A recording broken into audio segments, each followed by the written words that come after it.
रामबन भी चलते हैं,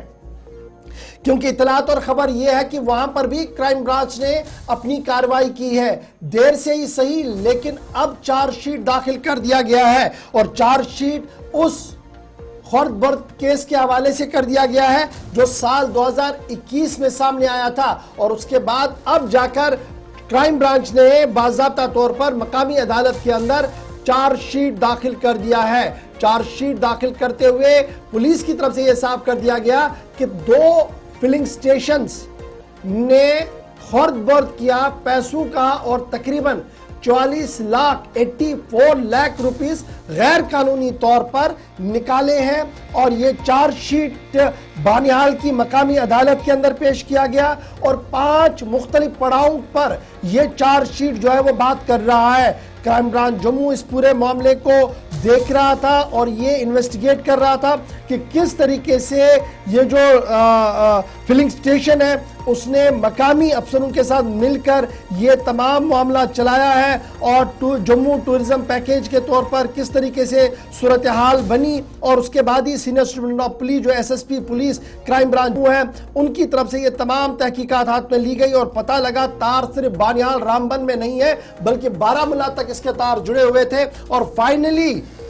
जो केस सन 2021 में हमने आपके सामने रखा था, रात देर गए अदालत के अंदर कर दिया गया। नदीम इकबाल हमारे साथ है। नदीम, जरा अपडेट करें इस केस के हवाले से, मजीद अपडेट्स क्या कुछ है, पूरी डिटेल बताइए हमारे व्यूअर्स को ताकि उन्हें रिकॉल हो जाए कि 2021 में जो खबर हमने बताई थी वो कहीं ना कहीं सही थी, और फाइनली अब उसका असर यह था कि चार्जशीट भी सामने आ चुका है। जी बिल्कुल गौर साहब, देखिए बानिहाल के गौसिया फिलिंग स्टेशन की खबर है जो साल 2021 में जो मालिक गौसिया फिलिंग स्टेशन के हैं जावेद अहमद वानी, उन्होंने एक कंप्लेंट दर्ज की थी और कंप्लेंट दर्ज की थी कि जो पैसा मैंने पेट्रोल पंप पर सर्व किया है, जो मेरा खर्चा आ रहा है, लेकिन लागत उससे ज्यादा है। हालांकि जब उन्हें शक हुआ, क्योंकि जावेद अहमद वानी जो गौसिया फिलिंग स्टेशन के मालिक है उनसे हमारी बात हुई, तो उनका यह कहना था कि जब साल 2016 से ही मुझे शक था कि शायद खुर्द-बुर्द हो रही है, लेकिन साल 2021 यानी 5 साल का वक्फा लग गया इस शक को यकीन में बदलते हुए, क्योंकि उनके मुताबिक बानिहाल के अंदर हम देख रहे हैं कि 2 तरह के काम चल रहे थे। एक तो रेलवे कंस्ट्रक्शन का काम चल रहा था, दूसरी तरफ हाईवे की वाइडनिंग का काम चल रहा था, और गौसिया फिलिंग स्टेशन से ही जो तेल वगैरह चाहे पेट्रोल हो डीजल हो इन कंपनीज तक पहुंच रहा था। लेकिन अब वहां से जब पैसा इनके पास आ रहा था एक चेक की शक्ल में, लेकिन जावेद अहमद वानी का यह कहना है कि जो चेक है उस पर नाम मेंशन नहीं किया जाता था, वो ब्लैंक चेक ली जाती थी, सिर्फ उस पर अमाउंट लिखा जाता था, और वो जो है जो वहां पर फर्स्ट मैनेजर और सेकंड मैनेजर है जावेद अहमद वानी के मुताबिक वो अपने नाम पर चेक काट कर और अपने अकाउंट पे जमा करते थे। हालांकि क्राइम ब्रांच को जब उन्होंने एक केस सौंपा, जब शिकायत दर्ज की और उसके बाद क्राइम ब्रांच ने इसकी तहकीकात की और आज जाते जाते 84 लाख रुपए की खुर्द-बुर्द का कहीं न कहीं चार्जशीट भी फाइल हुई है। लेकिन अब यहां पर एक चीज हम देख रहे हैं, क्योंकि जो जावेद अहमद वानी से जब हम बात कर रहे थे उनका यह कहना था कि जनाब मैंने तो बैंक लोन लिया, इंटरेस्ट भी दिया, लेकिन अब जब 84 लाख रुपए की खुर्द-बुर्द हुई तो कहीं ना कहीं लोन का जो इंटरेस्ट है वो पे करने के लिए मुझे काफी सारी परेशानियां उठानी पड़ी है, काफी सारी दिक्कतें मुझे पेश आई है। इस बात पर हम देखें क्योंकि 2 नाम सामने आए हैं, एक तरफ तो हम देख रहे हैं कि